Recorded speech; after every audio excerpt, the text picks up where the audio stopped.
নমস্কার, কেমন আছেন সবাই? এই যে একটু ঘুরতে চলে গেছিলাম, কেন এখন ঈদের ছুটি চলছে তো এখানে।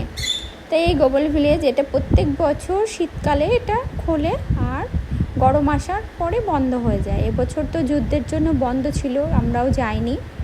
এই যে পাকিস্তান এর মধ্যে ঢুকছি, যে ভেতরে যে কিছু পাকিস্তানের প্রচুর লেদারের জ্যাকেটগুলো খুব ভালো পাওয়া যায়। এটা তো বন্ধ হওয়ার টাইম হয়ে গেছে, মানে 30 তারিখে বন্ধ হয়ে যাবে। তা হচ্ছে যে একটু কিনে একটা লেদারের জ্যাকেট নেওয়ার ছিল, আর কিছু পাকিস্তানের কাপড়গুলো খুব ভালো চুড়িদার বানানোর জন্য ওটা নিলাম। আর এ দেখো এখানে কত সুন্দর লাইটিং করেছে।